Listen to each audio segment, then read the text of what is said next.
પહેલાં તો હું વિસાવદરની જનતાનો અને ગુજરાતની જનતાનો ખૂબ ખૂબ આભાર માનું છું કે એમણે આમ આદમી પાર્ટીના અમારા જે મજબૂત લડાયક ફાઇટર અને પ્રજા માટે સંઘર્ષ માટે નીકળેલા એવા ગોપાલભાઈ ઇટાલિયાને જીત મેળવી છે.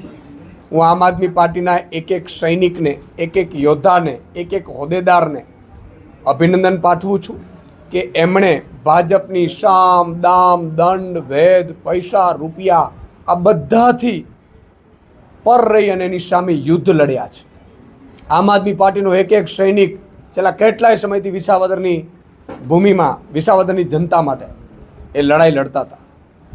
એટલી હદે ભાજપે તાનાશાહી કરી હતી. એની સામે આ વિસાવદરના ખેડૂતોનો, વિસાવદરના માલધારીઓનો, વિસાવદરના નાગરિકોની જીત છે. 54 લાખ ખેડૂતોની જીત છે.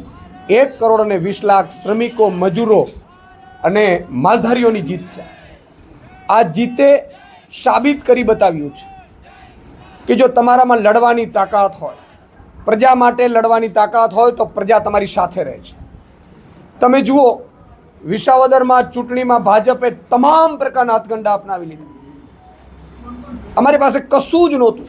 અમે સાવ સામાન્ય આમ આદમી, અમે એ નાગરિકો કે જે પ્રજા માટે લડવા નીકળ્યા છીએ. નથી સત્તા અમારી પાસે, નથી સંપત્તિ, નથી કશું જ નહીં. પ્રજા ખુદ લડી રહી હતી અને અમારી સાથે જો હતું તો પ્રજાનું પ્રેમ હતું. અમારા જે યુવા લડવૈયાઓ બધા યોદ્ધાઓ હતા, મેદાન ઉપર ઉતરતા તો લોકો એમને વધાવતા હતા. આજે આ ગોપાલભાઈ ઇટાલિયાની જીત નથી, 54 લાખ ખેડૂતોની, માલધારીઓની, શ્રમિકોની જીત છે. આજે આમ આદમી પાર્ટીના એક એક સૈનિક જે ભાજપની સામે લડવા માંગે છે એની જીત છે. આ જીત આખા ગુજરાતમાં એક મેસેજ જશે કે ભાજપને કોઈ જો હરાવી શકે એમ હોય. ભાજપે શું અત્યાર સુધી ખેલ કર્યા છે? ભાજપ લોકપ્રિય નથી ગુજરાતમાં. ભાજપને મજબૂત સામે વિકલ્પ નહોતું મળતો. કોંગ્રેસ પક્ષ 30 વર્ષથી હરાવવા માંગે છે પરંતુ ભાજપને હરાવી નથી શકી.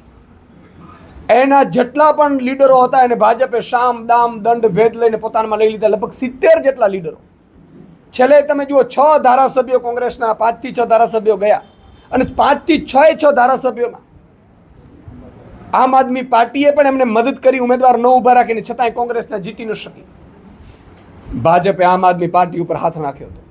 અમારા ઉમેદવારોની સામ દામ દંડ ભેદ કરીને કંઈ મેં સાંભળ્યું હતું કે સીડીઓ પણ બહાર પાડી અને એને ડરાવ્યો, ધમકાવ્યો અને એને રાજીનામું અપાવડાવ્યું હતું.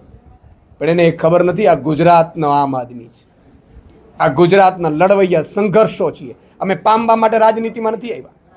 અને એટલા માટે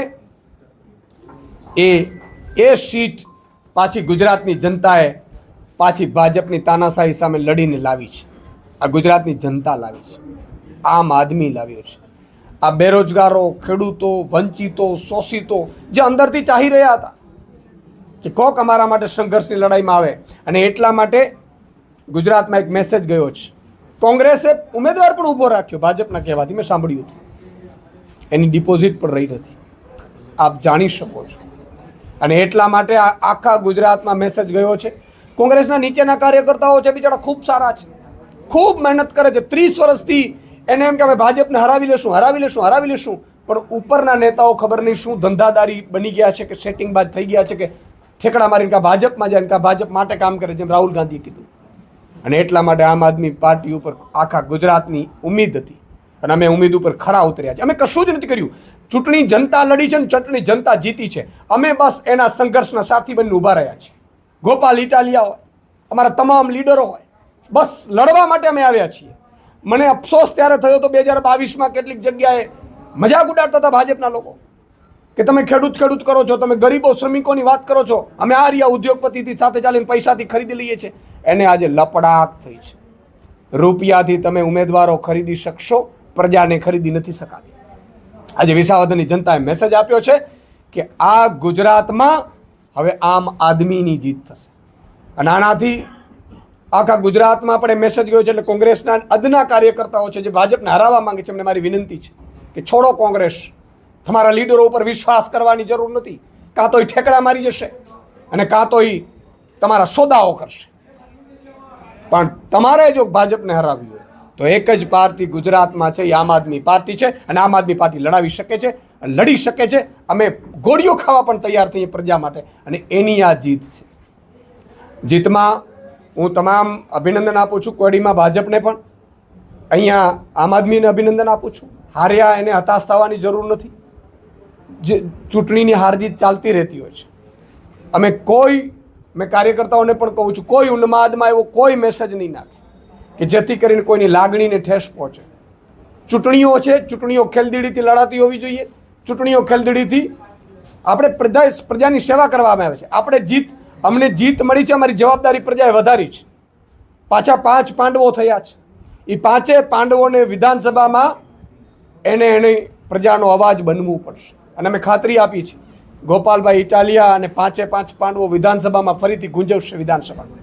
એટલે મારી એક વિનંતી એ છે, મેં ઘણા બધા ભાજપના જે નેતાઓ છે એમની પણ જોઈ છે. મેં એ પણ આ નવી ભાજપથી કંટાળી ગયા છે કે શું તમે રૂપિયાથી ખરીદો છો, ડરાવો, ધમકાવો, દારૂ વેચવા, બૂથ કેપ્ચરિંગ કરવા. આ ભાજપ નહોતું. આ ભાજપમાં કબજો કરેલા કેટલાક નેતાઓએ પાર્ટીને હાઈજેક કરી છે, અને એટલે જ કેટલાક પૂર્વ મંત્રીઓએ પત્ર લખ્યા છે. એ બધા સૌને મારી વિનંતી છે, આવો આમ આદમી પાર્ટીમાં, આવો આમ આદમી પાર્ટી ક્યાંય સેટિંગ નહીં કરે. અમને તો તમને વિશ્વાસ આપીએ છીએ. અમે ગોળી ખાશું, અમે મરી જશું આ પ્રજા માટે, પણ પ્રજાને ક્યારેય દ્રોહ નહીં કરીએ. અને જ્યારે દ્રોહ થયું તો અમે એવો ઉમેદવાર ઊભો રાખ્યો, પ્રજાને પૂછીને ઉમેદવાર ઊભો રાખ્યો, અને પ્રજાએ જીતાડ્યો છે, પ્રજાએ વિશ્વાસ મૂક્યો છે. આજે